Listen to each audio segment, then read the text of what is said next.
Para el beneficio de los que están viendo por video, voy a mencionar y escuchando por audio, hay 3 diferentes obras de Berkhof.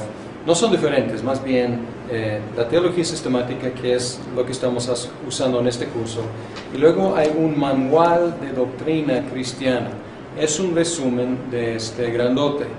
Y luego, disponible en internet, hay uno que se llama Sumario de la Doctrina Cristiana, se llama, y pueden bajarlo del internet. Entonces, es la información, el mismo bosquejo, el mismo contenido, pero este es amplio, esto es mediano y el otro es muy resumido, muy básico.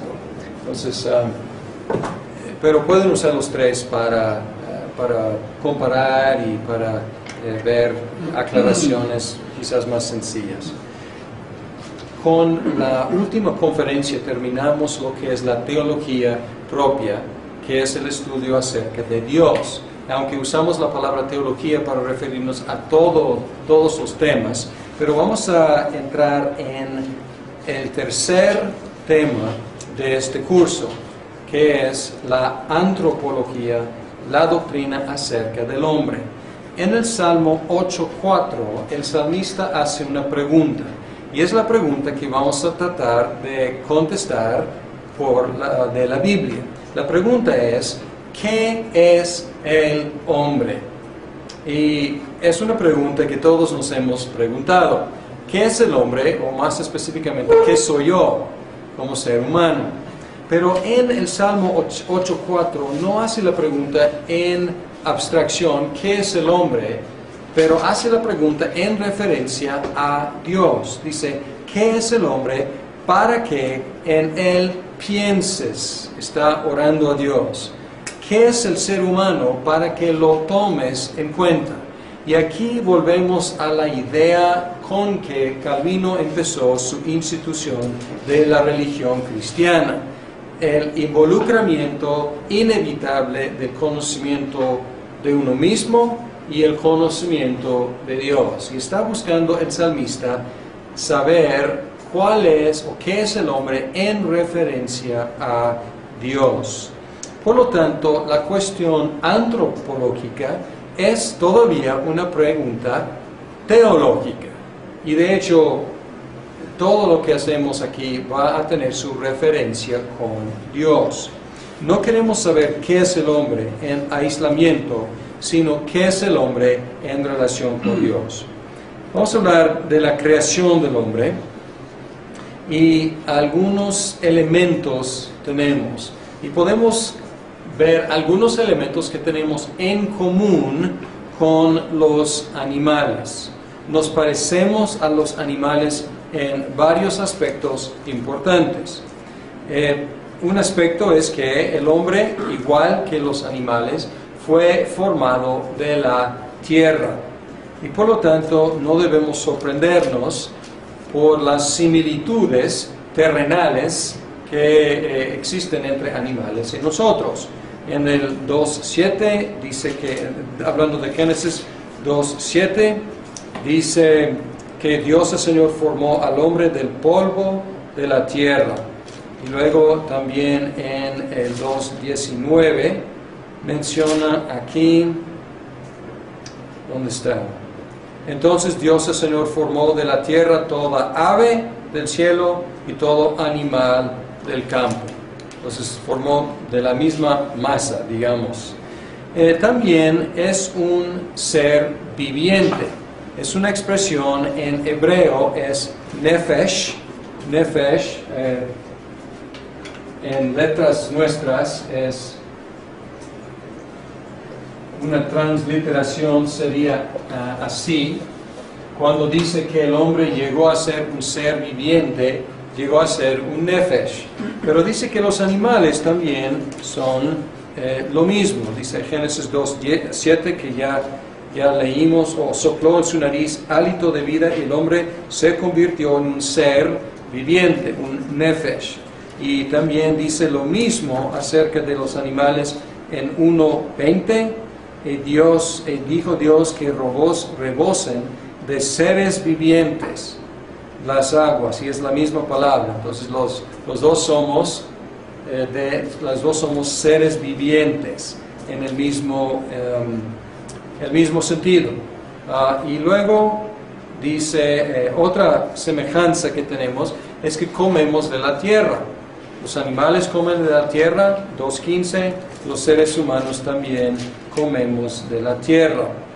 Y la última cosa es que somos capaces, iguales que las otras especies, de reproducir según nuestra especie. Entonces esto es biológico y tenemos toda esta biología en común, 2.24 y también 2.28. Elementos que distinguen al hombre de los animales.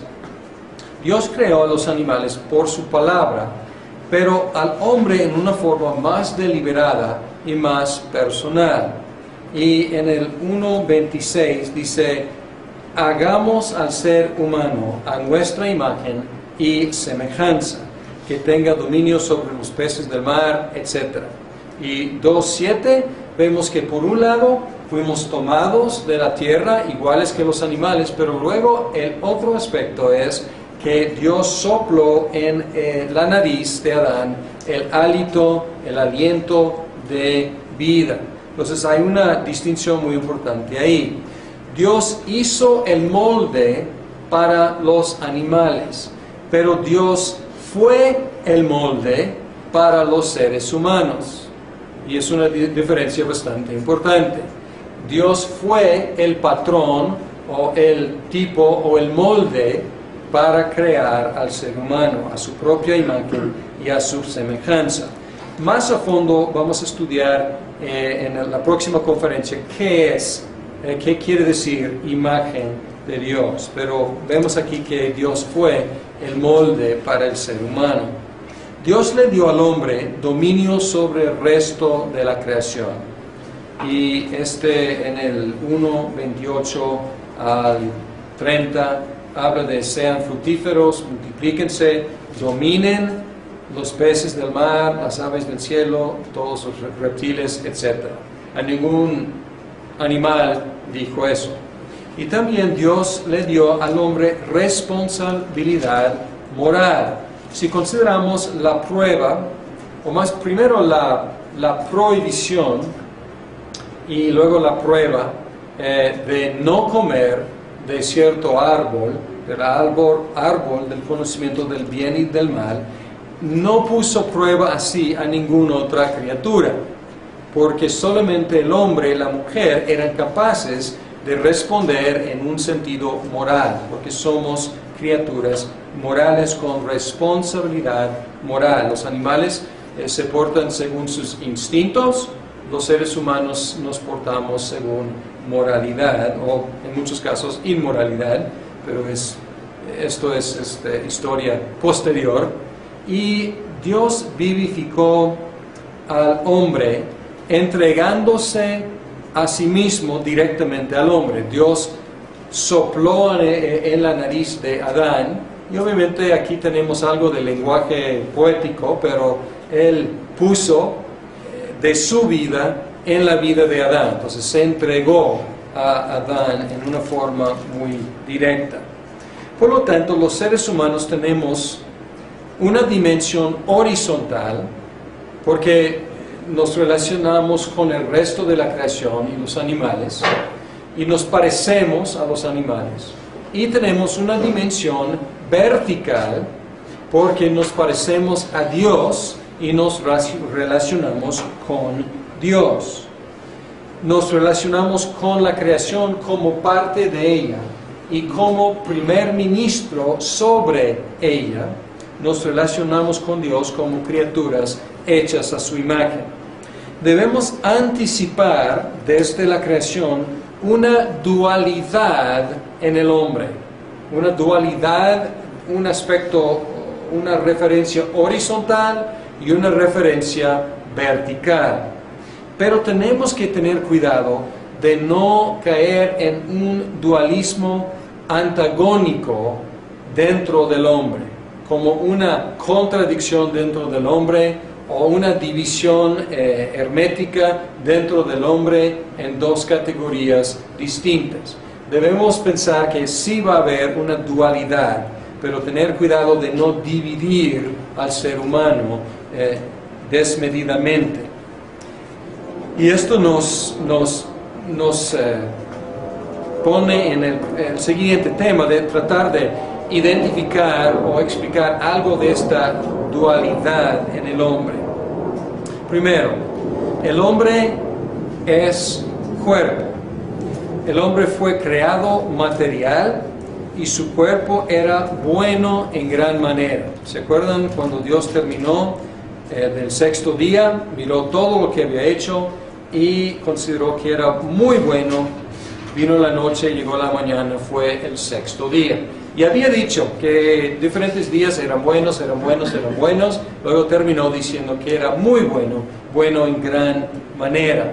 Entonces, el cuerpo del ser humano, del hombre, de la mujer, es bueno en gran manera, es material y es bueno. No es natural que un cuerpo así creado muera. Y si vemos en 2:17, del árbol del conocimiento del bien y del mal no deberás comer, el día que de él comas, ciertamente morirás. Y esta es una aberración en la creación. Es algo que no debe pasar con el cuerpo humano. Fue creado bueno para vivir. Entonces solamente cuando el pecado entra, el cuerpo humano llega a estar sujeto a la muerte. Por lo tanto, como la muerte introdujo un elemento foráneo en la creación y a la existencia del hombre, una separación que no debía acontecer.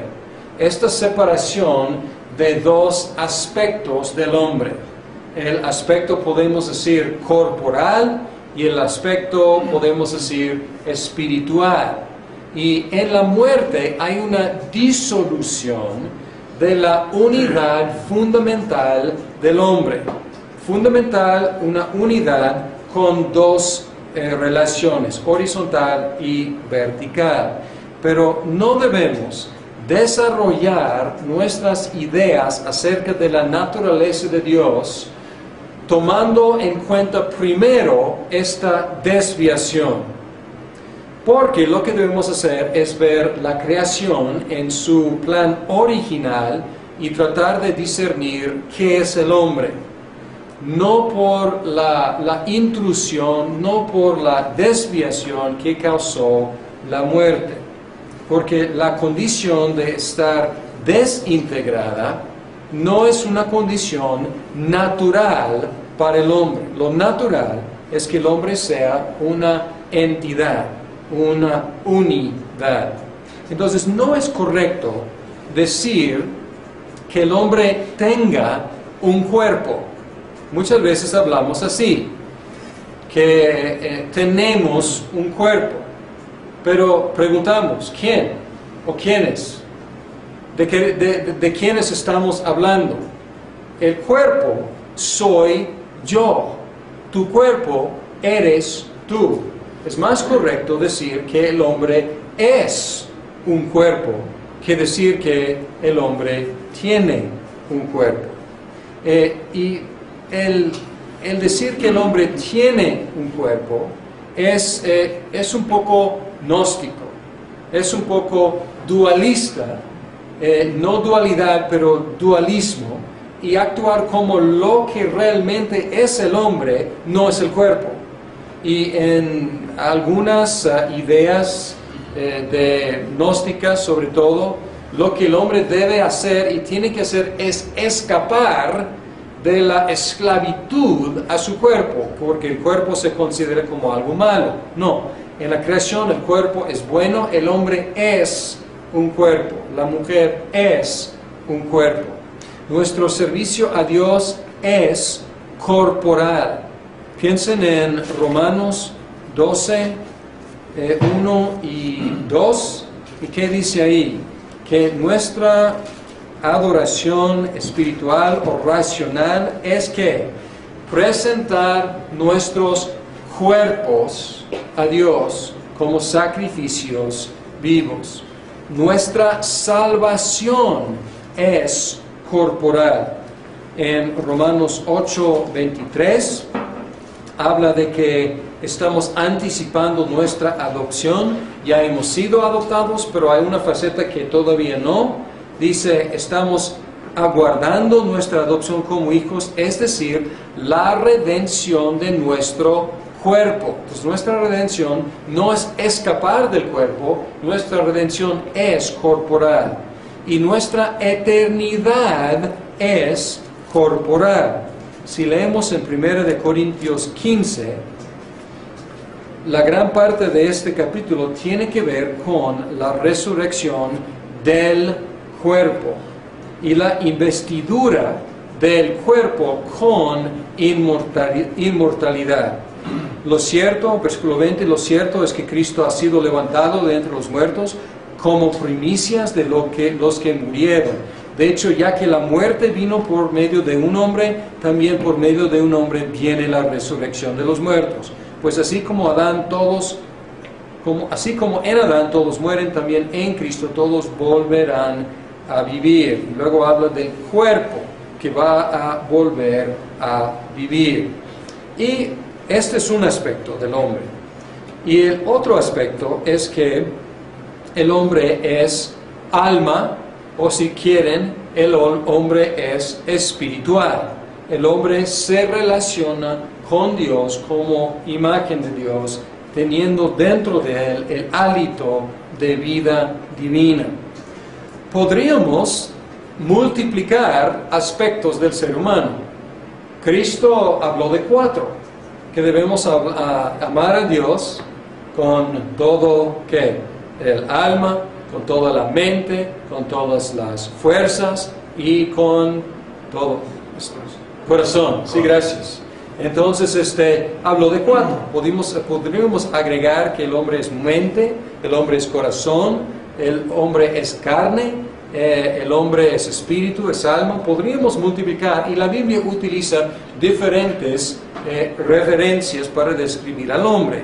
Pero alma y espíritu son los conceptos más usuales en la teología y abarcan los otros conceptos como corazón, como sentimiento, como voluntad, como pensamiento, como mente. Y cuando afirmamos que el hombre es alma o afirmamos que el hombre es espíritu, estamos enfatizando la relación vertical en dependencia de Dios. En Eclesiastés 12, capítulo 17, 12:7, no hay 17, 12:7, dice, volverá entonces el polvo a la tierra como antes fue. Es el aspecto corporal de Dios, del hombre. Y el espíritu volverá a Dios, que es quien lo dio.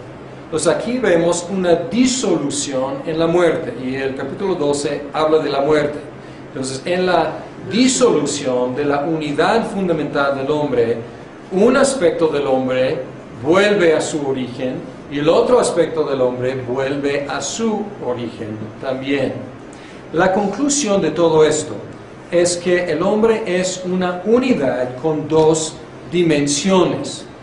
No tiene 2 partes, sino existe en 2 dimensiones. Y una tragedia de la muerte, un aspecto trágico de la muerte, es la destrucción temporal de la unidad fundamental del hombre.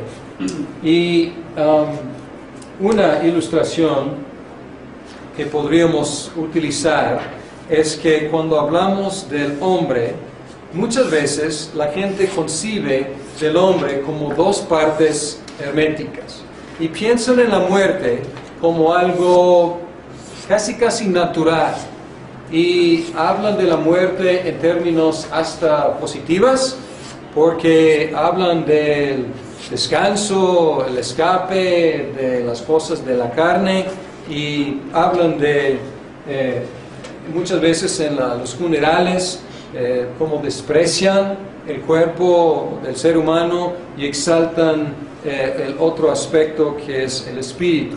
Pero podríamos decir que muchos tienen una idea como como aquí está el hombre, cuerpo y espíritu, y luego muere, y la separación es algo como muy pacífica, muy natural, y ahí va y el cuerpo descansa y el espíritu va con Dios. Y obviamente hay algo de verdad en eso, porque hay una separación, pero lo que no quiero es concebir de esta separación como algo natural. Más bien, el hombre es una unidad. Tiene una referencia horizontal, tiene una referencia vertical, y lo que la muerte hace con el hombre es que rompe esta unidad. Y no es algo bonito, es algo que no debe pasar. El hombre no debe estar disuelto. El hombre no debe estar en dos aspectos separados. Y unas implicaciones de este énfasis en la unidad del hombre, en lugar de enfatizar dos aspectos separados, no debemos romantizar la muerte o despreciar el cuerpo del difunto, sino reconocer que la muerte es nuestro enemigo, es algo que no debe pasar, pero sí pasa por el pecado. Pero también reconocemos que es un enemigo conquistado por Cristo, pero no deja de ser un enemigo, no es nuestro amigo, es el último enemigo. Sin embargo, es un enemigo vencido, y por medio de Cristo, algo que vamos a estudiar, por medio de Cristo, la misma muerte, que es enemigo, que es mala en sí, se convierte en una puerta para nosotros para llegar a Dios. Entonces Dios ha tomado algo malo y lo ha convertido en una bendición por una parte, pero no deja de ser la pena del pecado, porque causa una separación terrible en el hombre. Y la otra implicación es esta, o varias aquí, pero otra es, ni la dicotomía ni la tricotomía son muy satisfactorias. La dicotomía es la idea de que el hombre tiene un cuerpo y tiene un alma o espíritu, lo mismo. Es de dos partes. La tricotomía dice que no, que el hombre es o tiene un cuerpo, que tiene un espíritu y que tiene un alma. Y divide lo espiritual o lo psíquico del hombre en dos partes, en espíritu y en alma. Y ninguna de estas posturas es muy satisfactoria, porque buscan identificar los componentes separables del hombre. Y lo que hace es deja de enfatizar la unidad que es el hombre y empieza como punto de partida la muerte, como si la muerte definiera la composición del hombre, cuando la muerte es la destrucción temporal de la composición del hombre. Entonces la dicotomía es mucho mejor que la tricotomía. La tricotomía es una confusión y se basa en un solo versículo básicamente, y es una confusión. Si quiere hablar de tricotomía, ¿por qué no cuatrocotomía o quintocotomía? O sea, podemos agregar corazón y mente y otras cosas también, pero es una confusión del asunto, y hablar del alma y espíritu como dos cosas distintas realmente confunde la cosa.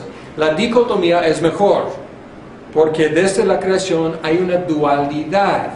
Pero el problema con la dicotomía es que tiende a caer en un dualismo, tiende a caer en una idea de como dos categorías herméticas, o si no herméticas, fácilmente separables.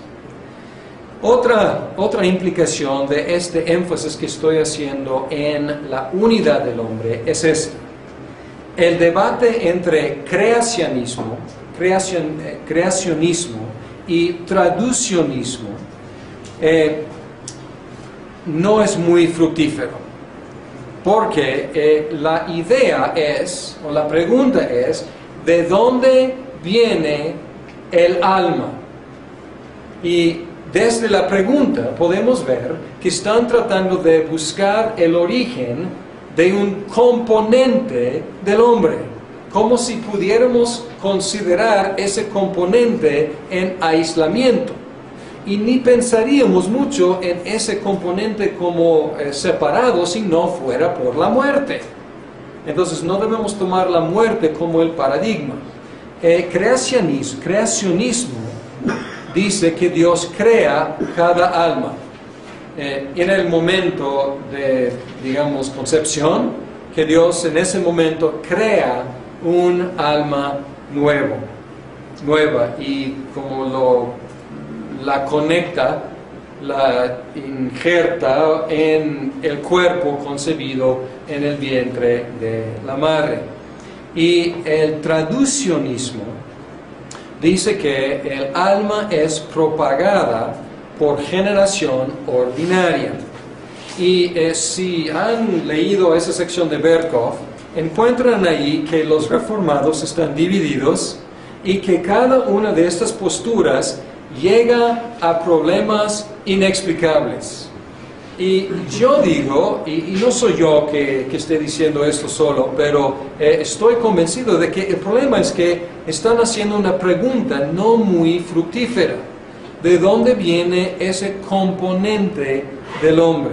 A lo mejor podemos platicar qué pasa con ese componente o ese aspecto del hombre después de la muerte, pero hablar de su origen como si fuera una refacción del hombre o una pieza del hombre no es una forma muy fructífera. Por eso las dos posturas encuentran problemas, considero yo, insuperables. Que cada una de esas posturas se mete en problemas que yo no veo la solución. Y creo que se me hace que son calles cerradas las dos posturas. Última implicación tiene que ver con la idea y una expresión que se utiliza muchas veces hasta en la teología reformada. Es la expresión la inmortalidad del alma. La inmortalidad del alma. Y es una expresión que encontramos en nuestra confesión, además de otras confesiones de fe reformadas. Y aquí en la confesión 4.2 dice, déjame encontrar, después que Dios hubo creado todas las demás criaturas, creó al hombre, varón y hembra, con alma racional e inmortal. Y esta expresión es como digo, es común en varias confesiones. La inmortalidad del alma o el alma inmortal. Pero yo digo, y no solamente yo, otros teólogos reformados han mencionado esto. Uno que sobre todo es G.K. Berkauer. Tiene un excelente libro que se llama El hombre, imagen de Dios. Y Berkauer cuestiona algunos de estos aspectos, o más bien estas frases, como inmortalidad del alma. Inmortalidad del alma es un concepto socrático. Si ustedes han leído de la muerte de Sócrates, y es un relato de Platón muy conmovedor, pero Sócrates muere condenado injustamente por los ciudadanos de Atenas y él tiene que beber veneno. Y él está ahí platicando con sus amigos y él en una expresión un poco sexista, él dice pues que las mujeres se vayan porque no queremos lágrimas aquí. Pero sus amigos varones quieren llorar también porque su maestro y amigo va a morir. Y él está tranquilo como siempre. Él y el pobre oficial, soldado que tiene que administrarle el veneno, está diciendo, ay, pues tienes que tomar esto, pues lo siento, o sea, no es mi idea, pero no tienes que, o sea, el tiempo no ha llegado, puedes esperar. Y Sócrates como, pues ¿qué espero? Pues de una vez, pues sírvanmelo y yo lo tomo con mucha tranquilidad y muere tranquilo. ¿Por qué? Porque Sócrates creía en la inmortalidad del alma, que ese aspecto del ser humano nunca muere. Pero esta expresión no es bíblica. Sin duda, los seres humanos vamos a seguir existiendo eternamente. Y si es lo que quieres decir con inmortalidad del alma, ok, está bien. Nosotros somos eternos. Desde la concepción vamos a existir para siempre. Pero la Biblia da dos opciones, no una. No da un futuro genérico para los seres humanos. La Biblia habla de la vida eterna y habla de la muerte eterna. Pero pregunto, ¿qué quiere decir literalmente inmortal? Sin muerte, que no muere. Y si el infierno es descrito en la Biblia como una muerte eterna, una separación eterna del Dios creador y redentor, ¿en qué sentido es esa alma que está en esa condición que la Biblia llama muerte eterna? ¿En qué sentido es inmortal esa alma? Los cristianos podemos morir tranquilamente no por un concepto genérico de inmortalidad, sino por la resurrección de Cristo. Y en la Biblia dice que solamente Dios posee en sí la inmortalidad. Nunca habla de que el hombre en sí posea inmortalidad. Por ejemplo, Romanos, y son pocas menciones de inmortalidad, de hecho, pero Romanos 1:23 dice: y cambiaron la gloria del Dios inmortal por imágenes que eran réplicas del hombre mortal. Y luego primera de Timoteo hay una adscripción de alabanza a Dios y dice, estoy en segunda, primera de Timoteo 1:17, dice: por tanto al Rey eterno, inmortal, invisible, al único Dios sea honor y gloria por los siglos de los siglos. Amén. Entonces Dios es inmortal. También, misma carta, 1 de Timoteo 6:16, dice: al único inmortal, que vive en luz inaccesible, a quien nadie ha visto ni puede ver, a Él sea el honor y el poder eternamente. Amén. El lenguaje bíblico no es que el hombre sea en sí inmortal,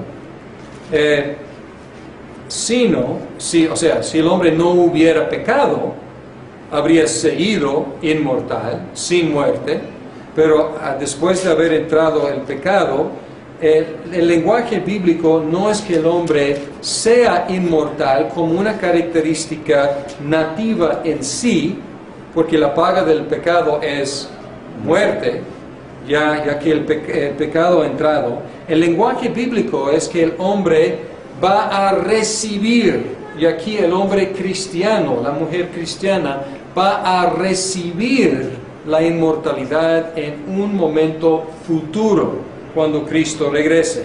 1 de Corintios 15, 53 y 54. Dice, porque lo corruptible tiene que revestirse de lo incorruptible, y lo mortal de inmortalidad.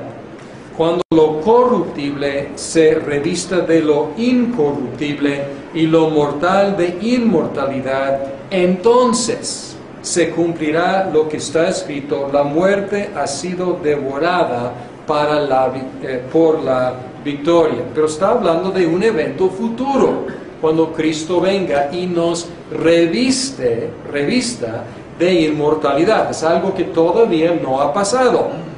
Por eso nosotros vamos a morir, pero Cristo algún día nos va a revestir de inmortalidad. Dios es el único inmortal y Él nos va a revestir de inmortalidad. Este es el lenguaje más bíblico que simplemente hablar de una inmortalidad genérica del alma. Y hay en algunas de las confesiones reformadas, para mí su expresión es mejor que Westminster.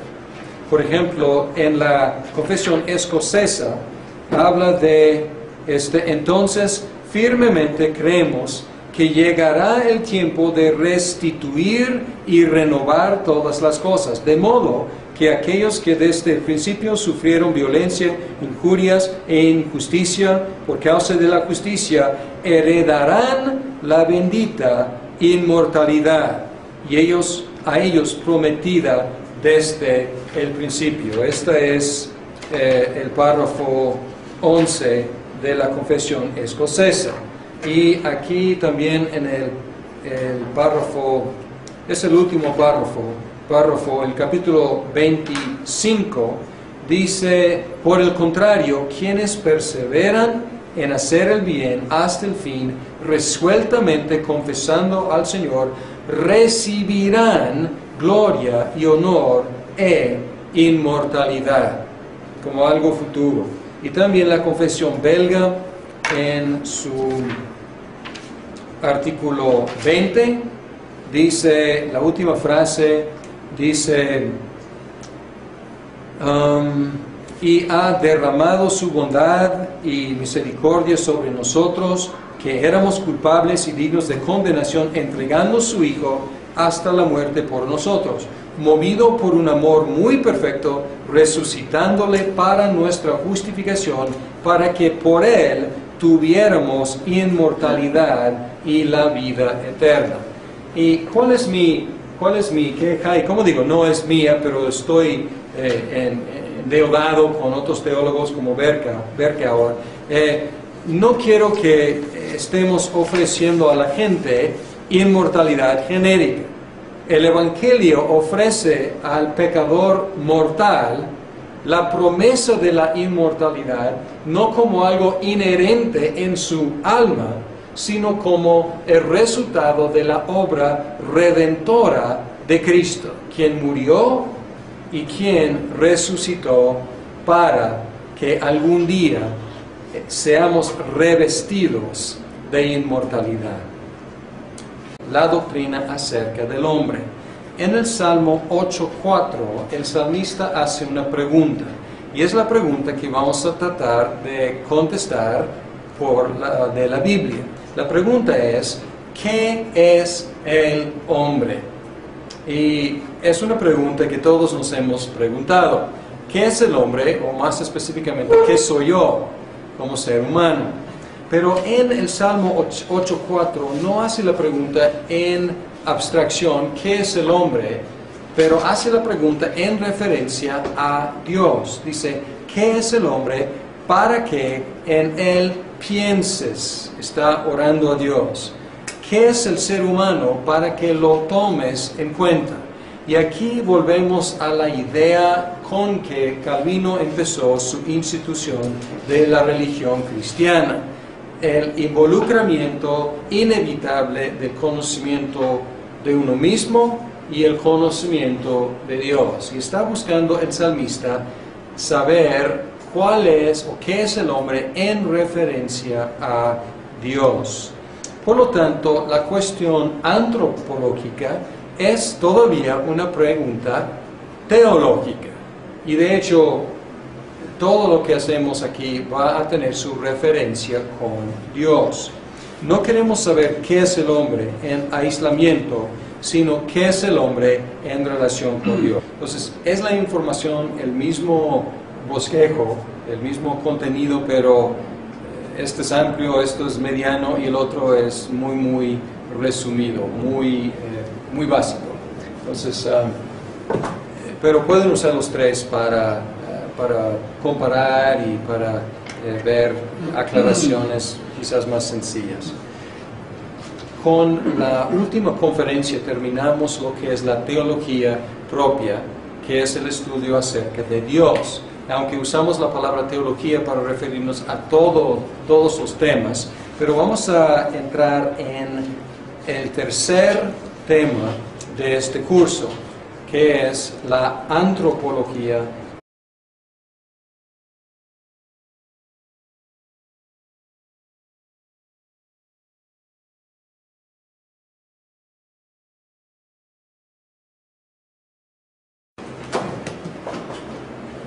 Para el beneficio de los que están viendo por video, voy a mencionar, y escuchando por audio, hay tres diferentes obras de Berkhof.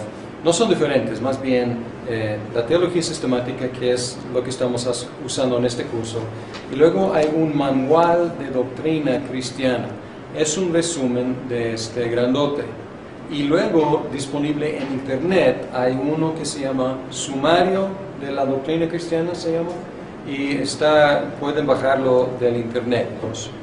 Vamos a hablar de la creación del hombre, y algunos elementos tenemos, y podemos ver algunos elementos que tenemos en común con los animales. Nos parecemos a los animales en varios aspectos importantes. Un aspecto es que el hombre, igual que los animales, fue formado de la tierra, y por lo tanto no debemos sorprendernos por las similitudes terrenales que existen entre animales y nosotros. En el 2.7 dice que, hablando de Génesis 2.7, dice que Dios